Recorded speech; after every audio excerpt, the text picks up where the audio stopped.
Salut, bienvenue chez moi. Aujourd'hui, je vais te causer un peu de habiter, ou plus précisément, ce que c'est le sujet. Transformer son habitat en un habitat autonome. Alors, tu sais, c'est toujours un petit peu la même chose, hein. Qu'est-ce qu'on appelle autonomie, comment on met les choses. Pour ma part, quand je parle d'habitat autonome, c'est un habitat qui est un peu déconnecté. Tu vois. Quand je dis déconnecté, ça veut dire qu'il n'est pas rebranché à un compteur. Enfin, clairement, c'est ça, ouais. Il n'est pas branché à un compteur, elle va travailler en basse clos, si tu préfères, voilà. Aussi bien dans l'arrivée que dans que dans le départ. Ça veut dire que si je prends l'eau par exemple, il n'y a pas de compteur d'eau pour l'eau, elle est interne à la maison. Bon, soit par la pluie, soit par une rivière qui passe, etc. Et puis après, tes rejets d'eau usée, tu les gères aussi. Tu comprends un peu, c'est un peu cette idée-là. Voilà un petit peu, moi ça met le cadre, tu vois, on comprend mieux de quoi je parlais. Si c'est pas encore fait, je t'invite à cliquer sur l'icône juste en dessous là, s'abonner. Non, en fait, c'est là. Oui, c'est ça faire. C'est inversé la caméra, c'est infernal. Juste ici là, et du coup, tout ça t'es mis au courant des vidéos que je sors 2 par semaine. Donc comme ça te donne un peu une idée. Les mardis et les samedis. Une question m'est apparue dans les emails que je reçois. Donc tu peux toujours me contacter par email. Il y a plein de manières de me contacter. Donc franchement, il y a sur le site internet, il y a sur Facebook, il y a plein de moyens de pouvoir me contacter, quoi qu'il arrive. Je suis facilement trouvable. Qui m'est arrivé, et cette question disait clairement, est-ce qu'il est facile ou pas? Est-ce qu'il est facile ou pas quand on n'a jamais fait ça de sa vie? Est-ce qu'il est facile d'aller vers un habitat, soit de l'acheter et de l'amener vers l'autonomie, ou un habitat où il n'y a rien, ce qui était un peu le cas, la personne faisait référence là où j'habite en fait. Où il y avait strictement rien. Ça, quand je suis arrivé chez moi, pour te faire un peu l'histoire, il y a pas de câble électrique qui relie EDF. Il y a pas, hein, il y a rien, il y a aucun câble, aucun câble de téléphone aussi d'ailleurs. Et puis l'eau, elle arrive. Il y a un compteur d'eau qui est au fond parce que l'ancien propriétaire avait voulu mettre un compteur d'eau, mais il n'y a pas de raccordement. Si tu veux. La tranchée avec le tuyau qui raccorde le compteur à la maison n'a jamais été fait, et moi j'ai pas voulu le faire. Donc voilà, donc si tu veux, à la base, il n'y avait rien. Voilà, il n'y avait pas non plus de chauffage central, il n'y avait que dalle, quoi. Voilà un petit peu. Et donc du coup, la question, est-ce que c'est facile de démarrer comme ça, ou est-ce que c'est la galère totale? Est-ce qu'on galère pendant des mois et des années avant d'arriver à un certain confort? Encore faut-il savoir qu'est-ce que l'on met derrière le mot confort, parce que chacun, et c'est vrai en plus, hein, chacun a sa définition du mot confort. Tout le monde n'a pas la même, pas la même définition. Moi, j'ai une définition qui est la mienne, qui est clairement, à mon avis, certainement pas d'ailleurs celle, je sais pas, de Stéphanie Monaco, par exemple, pour pas la nommer. Ou peut-être même pas en plus, tu la connais pas, je dis ça, tu vois, c'est un jugement idiot. Ça se trouve, la même idée que moi, bon, peu importe, hors sujet. Alors, est-ce que c'est facile ou pas? Donc, clairement, quand tu arrives, si je vais prendre, tu vois, la supposition d'un habitat dans lequel il n'y a rien, tu vois, ça veut dire, comme je t'ai expliqué, tu vois, là, si je reprends l'exemple qui est le mien, dans lequel peut-être tu peux te retrouver ou pas, parce que la question elle est de se dire, est-ce qu'on doit obligatoirement déménager et aller vers un autre habitat pour pouvoir le mettre en autonomie, ou est-ce que déjà la maison dans laquelle on habite, est-ce qu'il y a déjà une possibilité de la mettre? Je vais t'en parler de ça. Là, je vais plutôt démarrer sur, on prend un habitat et on n'a rien au départ, puis je t'expliquerai après quelle est ma vision par rapport à un habitat qu'on peut essayer de rendre autonome, quand celui-ci ne l'est pas. Le principe il est suivant, c'est quand tu arrives dans une maison où tu n'as pas de chauffage, où tu n'as pas d'eau, où tu n'as pas d'électricité, où tu n'as pas tout à l'égout, où tu n'as pas les évacuations d'eau usée, qu'est-ce que tu pourrais encore ne pas avoir? J'en sais rien d'ailleurs, qu'est-ce que tu pourrais ne pas... Où les peintures sont pas faites. Moi, il y avait les plaques, il n'y a rien qui était fait, hein. Le gars avait juste... bref, il avait dû comprendre que les travaux, c'était pas son délire. Mais oui, clairement. Et donc, du coup, on avait tout laissé ça un peu en chantier avec les câbles. Il avait voulu mettre l'électricité alors qu'il n'y avait pas de câbles. C'est extraordinaire d'ailleurs, parce que tu as des câbles électriques dans toute la maison. Mais si tu veux, tu n'as pas de compteur et tu n'as pas de câble. Enfin, tu n'as pas de relais électrique. Si tu veux, si je veux le faire, il faut que EDF me fasse une tranchée dans le chemin, parce que c'est un chemin, moi. Pour aller du relais, du relais du transfo jusqu'à chez moi, je sais pas si tu vois le chantier. Mais le gars, il a comme installé l'électricité, donc tu dis un truc peut-être un peu étrange dans l'histoire, je sais pas quelle idée il avait derrière. vu qu'il me l'a jamais expliqué. Mais voilà un petit peu le concept, tu vois. Il faut voir d'abord l'urgence, si tu veux. En fait, tu as deux solutions. Soit tu pars en te disant, ok, je prends une maison en concept là, et puis je pars de zéro, et puis je vais avancer à la fois dans les travaux et mes connaissances et mes compétences aux mêmes mesures, si tu veux. Et là, clairement, attends-toi à des années, des années, des années avant d'arriver à quelque chose d'à peu près cohérent. Clairement, parce qu'il va falloir que tu apprennes la technique. Toi, si je te prends un que ça, tu vois, voilà, tu arrives, tu te dis, mince, il n'y a pas d'électricité. J'ai jamais fait ça de ma vie, comment je fais? Déjà, il faut que tu aies un petit peu à apprendre. Qu'est-ce que c'est que le courant continu, le courant alternatif? Tu comprends un petit peu les différentes sections de câbles, comment on les choisit? Est-ce qu'ils préfèrent prendre du câble souple, du câble rigide? Tu comprends, il y a des trucs à savoir là-dedans. Et après, comment tu fais pour relier, l'ensemble? Comment tu fais pour brancher une prise électrique, un interrupteur? Comment tu fais pour pouvoir avoir un panneau disjoncteur et un panneau électrique normalisé? Enfin, tu vois, tu as plein de connaissances à savoir avant de te dire, tiens, je vais aller, je sais pas, par exemple, dans une grande surface de bricolage et puis acheter tout le matos. Tu vas pas aller directement acheter du matériel sans savoir à la base qu'est-ce que tu as besoin et comment tu vas l'installer. Enfin, tu vois, il y a des... Enfin, si tu préfères, dans tout ce qu'on peut faire, il y a des suites organisées qui sont logiques. Voilà, sinon, tu vas arriver, tu vas avoir plein de panneaux de tableaux différents, plein de câbles différents, puis tu vas rester pendant une demi-heure devant, te demandant lequel tu dois choisir là-dedans. Alors qu'en fait, il y a des normes. Tu prends pas n'importe quel câble, n'importe quel diamètre de câble, c'est normalisé tout ça. Bon, bref, ça faut le savoir, c'est tout. Ça s'apprend en tout cas, ça s'improvise pas et ça se devine pas en tout cas. Donc ça prend un petit temps, tu comprends, ça te prend un petit temps pour arriver à savoir ça. Puis après, calculer tes longueurs de câble pour pas te retrouver avec des... Parce que bon, le câble électrique, ça coûte quand même, enfin tu vas voir si jamais tu dois le faire. Ça coûte quand même, ça coûte quoi. C'est pas loin d'être gratuit. Et puis que si t'as pas calculé au plus juste, c'est quand même dommage d'avoir des... Après tu peux toujours les ramener au magasin, te faire rembourser, mais bon, voilà, ça t'évite des gaspillages en tout cas. Et ça, c'est l'exemple pour le câble électrique. Je peux faire la même pour la plomberie. Hein. Si tu as la plomberie à faire, ce que c'était mon cas, mais il n'y avait rien. Hein. Et rien de rien. Donc, il a fallu que je fasse la plomberie aussi. Bon, comment tu l'as fait? Est-ce que tu l'as fait en tuyau de cuivre? Est-ce que tu l'as fait dans la nouvelle norme? Là, j'ai plus le nom, là, en plastique. Là, bref. Est-ce que tu comprends? Après, si tu as fait en cuivre, est-ce que tu sais souder à l'arc? Tu vois, parce que tu as besoin de souder à l'arc. Hein. Faire des soudures à froid, mais bon, ce que je vais trouver, c'était extraordinaire, ce truc-là. Mais tu comprends un petit peu, voilà, tu as des choses qu'il va falloir que tu apprennes pour pouvoir mettre ta plomberie. Après, si tu pars dans, chauffage, un chauffage, tu dis chauffage au bois, ok, tu vas chez le mec qui te vend des poêles au bois, tu en as des tonnes. Tu as le pellet, tu as le bois déchiqueté, tu en as plein, tu vois ce que je veux dire. Puis même dans les bûches, tu en as plein aussi. Tu as les bûches, tu as les poêles qui marchent à la verticale, d'autres qui marchent à l'horizontale, d'autres qui font les deux. D'autres qui prennent des bûches de 50, d'autres qui prennent des bûches d'1 mètre, lequel choisir là-dedans, enfin tu comprends.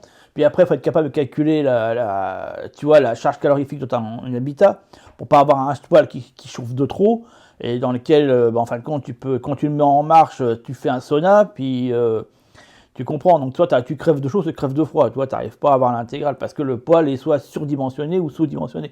Donc il y a des méthodes pour le calculer, tout ça, tu vois.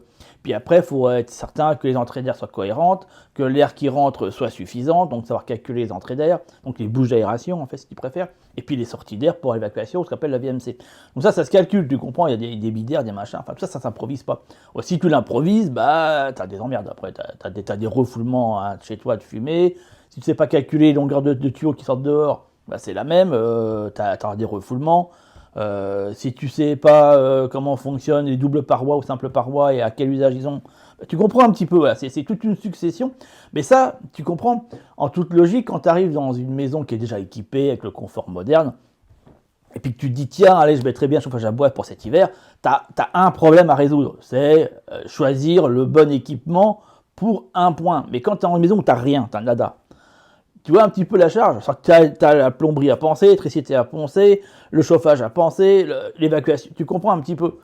Et clairement, alors, si tu n'as aucune connaissance, ça va te prendre, mais sincèrement, une blinde de temps. Enfin, tu en as pour quelques bonnes années, quoi. Et si au bout de 5 ans, tu as réussi à tout faire, c'est déjà bien, tu es content de toi, tu vois. En t'y mettant à plein temps, c'est pas question d'avoir un boulot à côté. Tu comprends bien que, ouais, parce que là, si tu n'as que les week-ends, enfin bon, c'est gérable, hein, mais ça va te prendre encore un temps de dingue parce qu'il faudra que tu apprennes, puis après que tu fasses, et puis que tu te plantes un petit peu aussi, puis tu essaies de trouver pourquoi tu t'es planté, donc tu réapprennes, enfin tu comprends un peu, c'est des va-et-vient comme ça. Et par contre, si tu as déjà la compétence et la connaissance, si tu es déjà maçon, ou si tu es déjà plombier ou électricien, ou si tu es un petit peu, tu vois, comme on dit, entrepreneur tout corps de métier, comme on dit, tout corps d'état, bon bah là c'est plus simple, tout ce que tu as à faire c'est transposer une technique vers une technique autonome. C'est pas plus rapide, mais c'est plus simple, parce que, enfin, je veux dire, câbler un panneau solaire, c'est câbler un panneau solaire. Enfin, après, c'est comprendre l'orientation, comment on le met, l'inclinaison, etc. Ça se met pas n'importe comment. Enfin, surtout si tu veux avoir un panneau qui débite correct, sinon, bah, tu as des pertes de charge. Mais après, le cas du câblage, même si c'est en continu, tu vois, ça reste en continu, hein, c'est plus ou moins. Voilà, faut juste pas inverser la polarité, sinon t'as un truc bizarre qui t'arrive. Mais tu comprends ce que je veux dire, voilà, c'est un peu l'idée, elle va être là. Donc, si tu sais déjà, tu connais l'électricité, ça va pas être très compliqué de calculer les circonférences de câbles. Enfin, voilà, tu comprends un petit peu. Donc, c'est beaucoup plus réduit en termes de temps. Tu as juste le matériel à aller chercher, tu sais lequel prendre, tu sais quelle dimension prendre. Enfin, tu comprends un peu, voilà, tout ça, tu sais déjà. Il y a quelques petits inconnus, mais bon, tu as un petit peu de recherche à faire, mais ça reste très léger, tu vois, par rapport à quelqu'un qui n'a jamais touché et sa électricité. Donc, c'est à ça, déjà, tu vois. Dès la base, si c'est un souhait de ta part d'aller vers un habitat qui n'a rien et le rendre complètement autonome, tu vois, genre une cabane dans les bois, tu vois, je te donne vraiment l'info. Hein. À mon sens, je pense qu'il est préférable et important d'accumuler en amont pas mal de connaissances. D'histoire que quand tu arrives, bah, tu es un peu au taquet, tu n'es pas là en train de te dire, attends, je grelotte là-dedans, comment je fais puis attends, puis là il est 17h, il fait nuit, tu vois, tu comprends un peu, bon. Parce que t'as pas le confort. T'as pas le confort. Si derrière, tu dois gérer des situations de stress dues au fait d'avoir froid, dues au fait de ne pas avoir pensé à comment réchauffer ta nourriture ou chauffer ta nourriture, alors que tu n'as pas de gaz, tu comprends ce que je veux dire? Tu as plein de notions à intégrer qui fait que si tu n'as rien, eh ben, cette situation de stress peut rapidement te mettre en échec et donc te dire vas-y, c'est pas pour moi, je lâche tout, je préfère revenir dans un truc plus standardisé.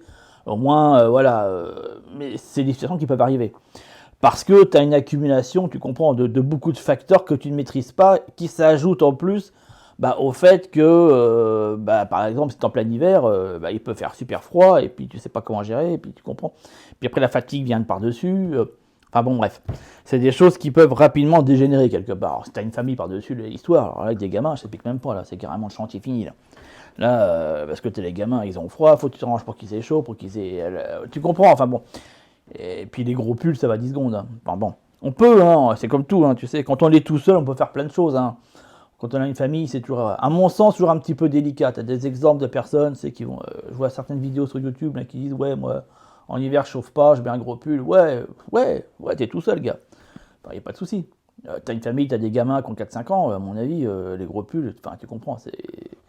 Tu peux avoir la DAS qui débarque, je te conseille d'en voir l'histoire. Enfin bon, bref. C'est toujours pareil, on peut pas tout faire selon les cas de figure. Et encore une fois, tu vois, avec un manque de connaissances, qui peut être dangereux. Toi, si je te prends avec l'exemple de l'eau que tu récupères et que tu ne sais pas potabiliser, ou que tu inventes un système non performant, qui risque derrière d'avoir une eau qui est mal potabilisée, tu prends des risques, tu comprends. Enfin après, voilà. Donc si tu te chopes, tu vois, des bactéries qui te filent la chiasse, tu comprends, t'as froid, t'as la chiasse, tu vois un petit peu le scénario, tu vois, bon, voilà, à un moment donné, tu pètes un câble. Enfin, c'est pour ça, tu comprends, pour moi, je pars du principe, c'est peut-être de la prudence, appelle ça comme tu veux, mais qu'il est préférable largement en amont d'accumuler pas mal de connaissances qui te permettent, le moment X, tu vois, déjà d'avoir un petit bagage. Même si on n'est jamais certain tu comprends, voilà, de ce qui va se passer. C'est vraiment l'habitat que tu vas prendre, la région dans laquelle elle va être. Les choses vont être très variables, mais tu as moins de stress en fait. Tu as moins de stress parce que tu as déjà la connaissance qui est présente. Et après, c'est juste une adaptation. En parallèle, qu'est-ce que je voulais te dire si tu souhaites ton habitat actuel le rendre autonome, c'est vachement plus simple. Parce que du coup, tu vas pas te dire, je les collecte tout, je rends le compteur à tout le monde, et puis ça y est, je me retrouve dans la même situation qu'une cabane au fond des bois. Tu vois. Non, tu vas peut-être te dire, ce mois-ci, ou ce trimestre, ou ce semestre-ci, je vais m'occuper de l'électricité. Puis dans un an, peut-être que je m'occuperai, tu comprends. Donc comme tu avances par ouais, par catégorie, c'est déjà un peu plus, enfin, c'est un peu plus facile à appréhender en fait, toi, parce que du coup, tu peux travailler uniquement le secteur en question. Et puis t'es pas, puis souvent, voilà, tu vois, avant de mettre en route clairement le poêle à bois, tu contiens, enfin, tu maintiens l'ancien système encore en route jusqu'au jour I, tu vois, où tu arrêtes l'ancien système, enfin démarrer le nouveau, tu comprends. T'es pas dans la situation où le mec, il n'y a rien, il y a nada. Moi, toi, pour te prendre l'exemple, moi, quand je suis arrivé, j'ai pris possession chez moi, tu vois, c'était au mois de février. C'était l'année où il neigeait le plus, en plus, c'est extraordinaire. Il n'y avait pas de poêle, il n'y avait rien, il faisait moins 6 degrés à l'intérieur de la maison. Moins 6, enfin, autant dire que tout gelé.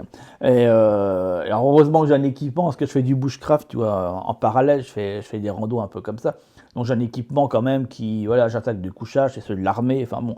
Donc, je dormais au milieu enfin, clairement, tu vois une baraque en chantier, quoi, tu vois, voilà, hein, je fais pas de dessin, tu vois, avec limite la bétonneuse au milieu de la maison, tu vois, enfin, au milieu de la pièce, enfin, bref. Enfin, voilà, les sacs de ciment, les machins, enfin, tu comprends un peu le délire, bon. Et puis les clous et les vis, puis t'avais moi au milieu, tu vois, en train de dormir. Donc, déjà, t'as déjà là, enfin, tu comprends, quand tu dors dans les conditions, t'es sur un chantier, quoi, tu comprends. T'es en version chantier chez toi, et tu sais pas trop quand ça se finit. Donc, déjà, faut avoir un petit peu l'esprit à ça, tu vois, te dire, je vais vivre, voilà, bon, un peu la route squat pendant perpète.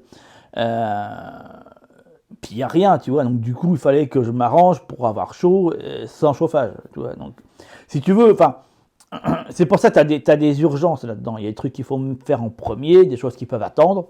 Clairement, pour moi, l'électricité, ce n'est pas le truc le plus urgent. Alors, c'est le truc que j'ai fait à la fin, hein, pour te dire, même pas casser la tête de ça. Moi, le plus urgent, c'était le chauffage. Hein. Enfin, en plus, je suis frileux, donc autant te dire que. Enfin, toi, c'est quelque chose qui, sur le mental, m'aurait vite. Comment dire, fait péter un câble, clairement, c'est pas gérable. En même pas, je crois que c'était à peine une semaine, j'avais résolu le problème, tu vois, j'avais pris le poêle, mais je savais déjà, toi, quel poêle j'allais prendre, je voulais un vieux poêle en fonte, c'était pas pour rien que je voulais Du coup, heureusement, tu vois, j'ai réussi à récupérer un, je savais comment monter les tuyaux, je savais les hauteurs, les machins, je connaissais la réglementation. Enfin, tu comprends ce que je veux dire. Donc, du coup, le chauffage en lui-même, l'installation du poêle avec l'installation de l'évacuation des fumées, et la redimensionnement de l'entrée d'air qui n'était absolument pas présente, ça m'a pris une journée. Enfin, tu vois, voilà, je commençais le matin, le soir, le poêle était en route avec le poids dedans, tu comprends. Parce que je savais déjà le faire, tu vois un petit peu. Alors quelqu'un qui ne sait pas, ça peut lui prendre 4-5 jours, tu vois, avant d'arriver à se dire, merde, tu fais une mauvaise découpe, du coup tu recommences. Enfin, tu vois un petit peu l'idée. Donc c'est à ça que je fais allusion, tu vois. Est-ce que c'est important est-ce que c'est difficile ou pas? Ouais, c'est difficile si tu pars sans connaissance. Mais j'ai envie de te dire, c'est valable pour tout ce que je te dis là, tu vois. C'est valable pour tout, c'est valable pour un mec, tu vois, qui se dit, je vais partir à l'aventure avec un sac à dos au Népal, et je pète pas un mot d'anglais, je pète pas un mot de népalais, et puis ça va le faire. C'est pas gagné, parce que si c'est des difficultés, et puis que la langue un peu internationale, tu la maîtrises absolument pas, et puis que la langue du pays, tu la maîtrises encore moins, si tu essaies de parler en français en faisant des rébus, ouais, ça va t'amuser pendant une journée. Puis au bout d'un moment, tu vas avoir plein d'eau. Tu vas te dire, je vais prendre un bouquin, je vais commencer à taper l'anglais, parce que sinon, je vais pas m'en sortir. Enfin, tu comprends un petit peu. Il y a des trucs, c'est complexe, tu vois. Pareil, tu pars pas au Népal, tu vois, voilà, je sais pas, tu vois, en plein, avec juste un t-shirt, tu vois, bon, voilà, tu vas peut-être certainement te meuler les jambes à un moment donné, tu vois. Enfin, il y a des bases à connaître, la température du pays, machin, comment ça fonctionne, etc. Être un petit peu à l'aise avec la marche, parce que bon, tu te doutes bien que le transport en commun, c'est pas trop. Voilà, bon, faut aimer marcher, ce qui est très bien en soi d'ailleurs. Mais voilà, tu vois un peu l'idée. C'est surtout ça, tu vois, c'est se préparer en amont. Tu pars pas dans un pays qui est génial, le Népal, mais tu pars pas, genre, comme quand tu vas, je sais pas, j'en sais rien, quand tu vas à Metz, tu vois, voilà, tu vas à Metz, bon, bah. Tout le monde parle français, enfin tu comprends, voilà, tu vas retrouver les mêmes choses qu'à Paris à peu près. Enfin, logiquement, tu n'as pas besoin de préparer trop le voyage, tu comprends, voilà. Bon, on part au Népal, c'est un peu notre délire, tu comprends, c'est plus la même culture, c'est plein de trucs. Enfin voilà, c'est le même principe, toi tu es habitué dans un habitat qui a un certain confort, tu rentres chez toi, maintenant tu peux carrément régler ton chauffage avec votre smartphone, tu vois. Bon, puis là tu arrives, tu te pelles le jonc, voilà, et puis tu mets une bûche de bois, puis tu attends 2 heures que tout chauffe, tu vois, puis au bout de 2 heures c'est bon, tu peux enlever tes pulls. Tu vois un petit peu la différence. Alors si t'es pas prêt à ça, bon bah voilà quoi, après il faut la volonté. Et la volonté, tout le monde l'a pas, tu vois. Il y a des personnes déjà qui l'ont, d'autres qui l'ont un temps, et puis d'autres qui l'ont 20 secondes, tu vois. Voilà, ça c'est des coups tu vois, à tout envoyer valser. Donc c'est juste ça, tu vois. C'est la difficulté, non, c'est pas difficile. C'est pas difficile. C'est juste qu'il faut pas y aller à l'aveugle. C'est comme tout, hein, voilà, faut pas y aller à l'aveugle. Et rendre sa maison autonome, et finir là-dessus, rendre sa maison autonome quand elle a déjà tout un équipement, en toute logique, tout est faisable. Tout dépend après. Alors, sur le principe d'électricité, si tu prends les panneaux solaires, il faut quand même que ta maison soit quand même une orientation adéquate. Ça veut dire avec au moins une pente de toit orientée plein sud. Sinon, ça t'oblige dans ton jardin à installer les panneaux avec un système qui va être au sol. Encore faut-il avoir la surface pour le mettre. Tu vois, voilà. Et puis, il y a un dégagement suffisant, parce que ça a des grands arbres devant. Ça risque d'être assez problématique. Enfin, après, il faut avoir les conditions pour. Voilà, c'est surtout ça. Et puis pour la création d'eau, c'est pareil, il faut avoir les surfaces de toit. Si c'est de la pluie, par exemple, il faut un toit en suffisance, suffisamment grand pour récupérer suffisamment d'eau pour avoir suffisamment de stock, tu comprends. Voilà, si tu as une maison qui fait 40 mètres carrés, 40 mètres carrés de toit, tu vas parler enfin, ça dépend de la région. Si vous êtes une famille de 4-5 personnes, ça risque d'être problématique à certains moments, tu vois. Plus précisément l'été. Mais après, il faut créer des pentes de toit supplémentaires. Enfin, tu comprends, après, il y a peut-être des éléments à créer en plus. Mais en définitive, tu vois, transformer sa maison en maison autonome n'est pas plus compliqué que de repartir sur un habitat complètement déconnecté, tu vois, qui n'a aucune connexion avec le confort, tu vois, dit moderne. Pour moi, les deux s'entendent, ils ne sont pas plus compliqués l'un comme l'autre. C'est encore une fois plutôt des conditions, tu comprends, voilà. C'est voilà, je mets un chauffage au bois, ok, mais alors déjà en gros où je suis, est-ce que j'ai le droit de le faire? Est-ce qu'il n'y a pas des grands arbres qui sont trop proches, qui seraient trop proches, tu vois, ou un voisin trop proche, tu comprends? Après, il faut quand même que tu ailles au-dessus du fêtage, machin. Est-ce que c'est possible ou pas? Tu as des situations où c'est pas possible, malgré ton fêtage est beaucoup plus bas que le fêtage du voisin, par exemple, tu vois. Et donc, il va falloir monter encore plus haut. Est-ce que c'est possible? Des fois, ça ne l'est pas, tu vois. Enfin, il y a des situations, mais c'est la même chose. Si tu prends une maison au fond des bois, ça se trouve, il va falloir que tu coupes des arbres pour arriver à dégager de manière à pas foutre le feu, tu vois. Mais donc pour moi, les deux se valent. Il n'y en a pas un qui est plus difficile que l'autre. C'est juste que je pense que ta maison, tu la connais, tu sais comment elle est. Et que s'il y a déjà un système raccordé, c'est un peu... Enfin, si tu maîtrises pas trop, c'est ça que je veux dire, ça peut être un bon exercice en fait. Si tu n'as pas la maîtrise de tout ça, de tout ce principe de travaux, tu vois, de mettre... Ça peut être un bon exercice parce que tu n'as pas de pression en fait, tu comprends. Tu as déjà un système qui marche. Donc si tu te dis demain, je vire une partie de l'eau du compteur pour la mettre en récupération d'eau de pluie, et puis je vais alimenter dans un premier temps, par exemple la machine à laver, je sais pas, toi, les toilettes, si tu n'as pas de toilettes sèches, tu comprends, tu n'as pas de... t'as pas d'impératif, tu vois, voilà, tu peux prendre le temps d'apprendre le truc, savoir qu'est-ce qu'il te faut, les dimensionnements, machin. Tu vois, alors que si tu prends un truc qui n'a rien, vivre sans flotte pendant 6 mois, ça va être complexe, tu vois. À un moment donné, tu as plus le Fennec, hein, alors que tu te laves, enfin, tu comprends, même pour toi-même, hein, enfin, je parle. Tu comprends, à un moment donné, l'eau va devenir indispensable, hein, même pour boire, même si tu prends des bouteilles d'eau, tu peux te laver avec des bouteilles d'eau, tu vois ce que je veux dire, enfin, il y a plein de trucs qui sont possibles. Mais après, c'est sur le long terme, tu vois, l'autonomie, en fait, c'est comment ton système, mais ça, c'est une phrase magique, hein, comment pour moi, un système viable en autonomie, c'est un système qui, 6 mois plus tard, quand tu continues à le faire, il ne te saoule pas. Si au bout d'une semaine ou un mois, le système que tu as mis en place d'autonomie commence à te gaver, c'est que déjà il n'est pas fiable. Il y a un truc qui décode dedans qu'il faut modifier. Il faut que dans 6 mois, le fait de faire ça, par exemple, voilà, c'est laver avec une bouteille d'eau, est-ce que dans 6 mois, tu te sens encore le faire? Et si oui, est-ce que dans un an, tu te sens encore le faire? Alors là, c'est fiable, ok, pourquoi pas. Mais si déjà au bout de 2 semaines, tu pètes un câble parce que tu te dis, wow, c'est où je vais là avec ces histoires de bouteilles d'eau, déjà, si j'enlève le principe, tu vois, non écologique de l'histoire, que je mets de côté, mais bon, tu comprends bien que c'est pas, enfin, c'est complexe, mais pas impossible, mais complexe.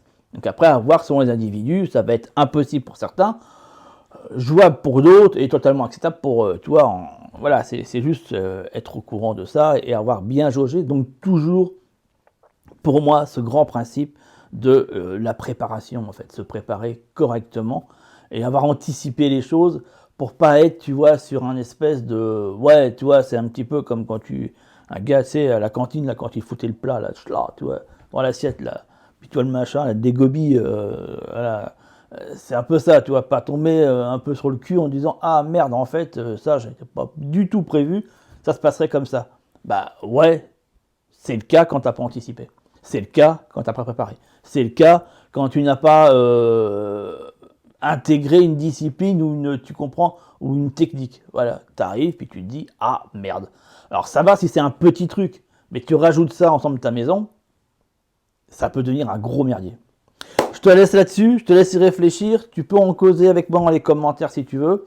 Et puis, le cas échéant, peut-être que je ferai une suite à cette vidéo selon les retours que j'en aurai.